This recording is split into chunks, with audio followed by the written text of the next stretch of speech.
Before we begin, please click the like button and comment Amen to help my channel. I really appreciate it. My dead girlfriend keeps messaging me on Instagram. I've got the screenshots. I don't know what to do. Tonight's kind of a catalyst for this post. I just received another message, and it's worse than any of the others. My girlfriend died on the 7th of March, 2024. She was involved in a 3-car collision driving home from work when someone ran a red light. She passed away within minutes on the scene. We had been dating for 5 years at that point. She wasn't big on the idea of marriage. It felt archaic, she said. Gave her a weird vibe. But if she had been, I would have married her within 3 months of our relationship. She was vibrant, the kind of girl that would choose dare every time. She was happiest when camping, but a total technophile too. She always smelled like cinnamon. That being said, she wasn't perfect. She always said something along the lines of, "If I cark it first, don't just say good things about me." I've never liked that. If you don't pay me out, you're doing me a disservice. I've got so many flaws, and that's just part of me.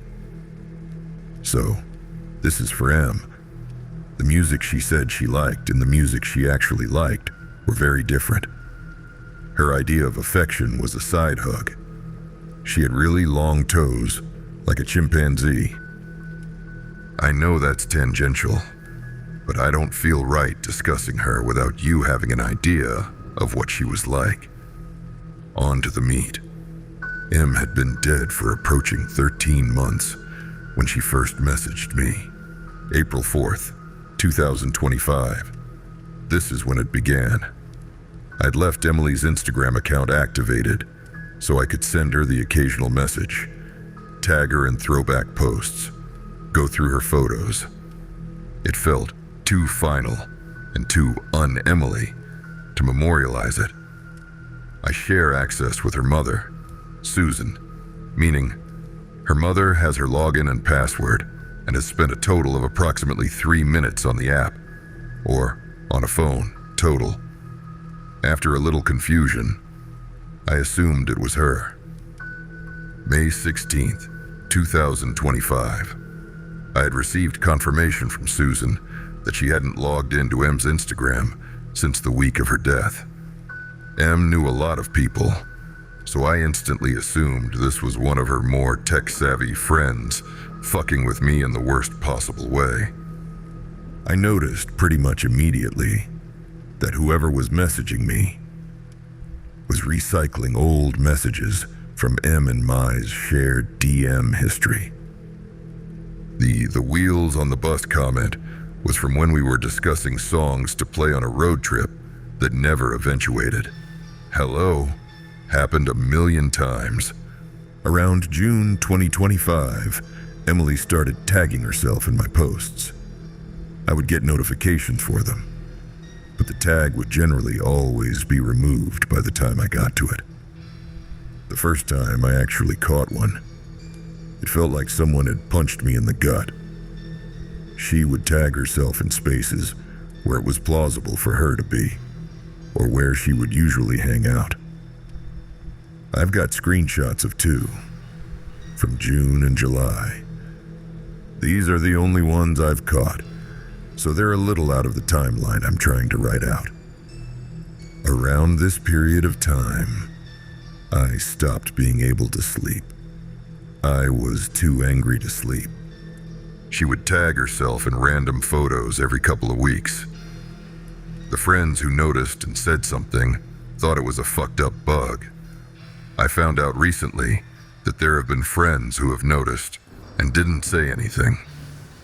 Some of them have removed me from their Instagram followers list. At this point, some of you may be wondering why I didn't just delete my Instagram profile. I wish I had. I did for a little while. On days when I can't get out there, though, it's nice having my friends available to chat. It's nice visiting M's page when the little green Active Now circle isn't next to her name. I was already socially reclusive when Em was alive.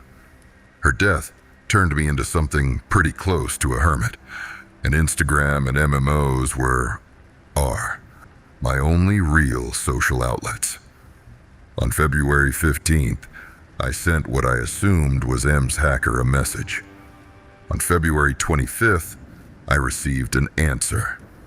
It wasn't until I was going over these logs a few weeks later that I noticed she was recycling my own words as well. My response seems kind of lackluster here. I was intentionally providing her with emotional bait. This is actually devastating, to keep them interested in their game. I was working off the assumption that the kind of person to do this would be the kind of person that would thrive on the distress of others. I was posting in tech forums, looking for ways to track this person, contacting Instagram. I needed to keep them around so I could gather evidence. Before anyone asks, yes, I had changed the password and all security info countless times. March 6th, I received this.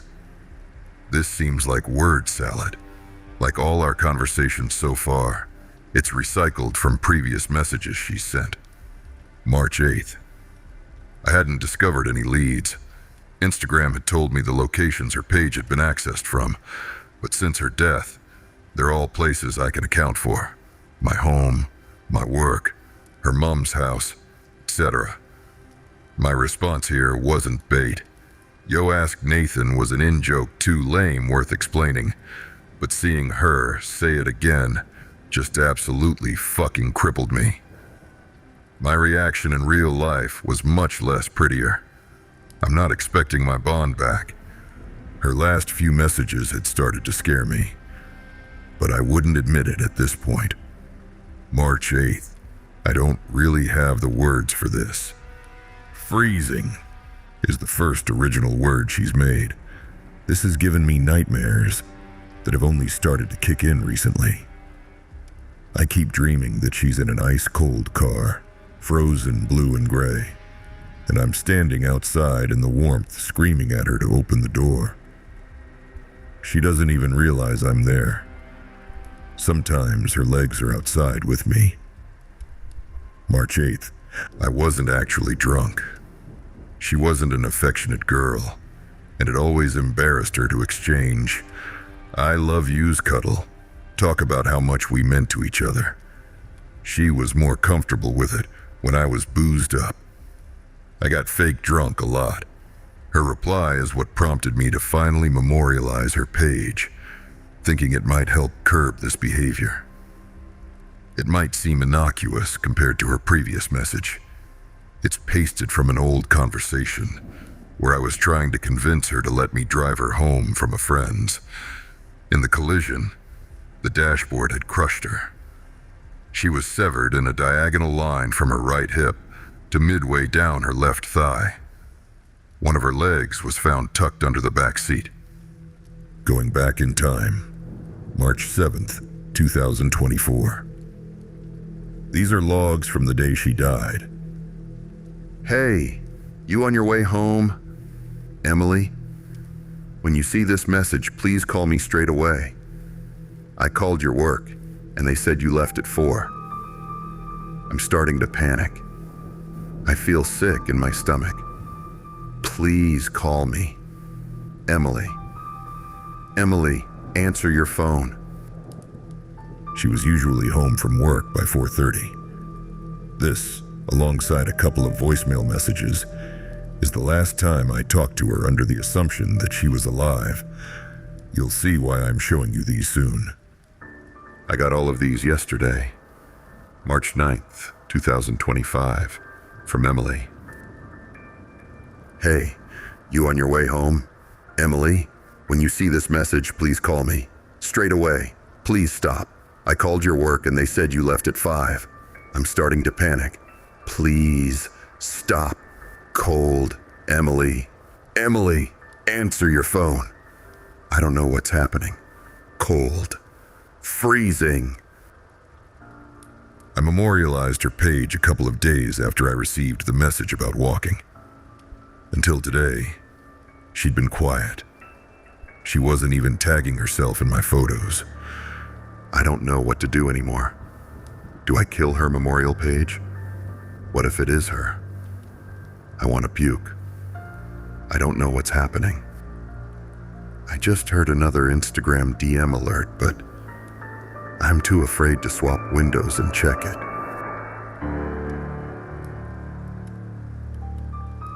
Aha! You survived the story. Think you can handle how deep, dark, and disturbing the rabbit hole goes? Click on the playlist and let me know in the comments where your breaking point is.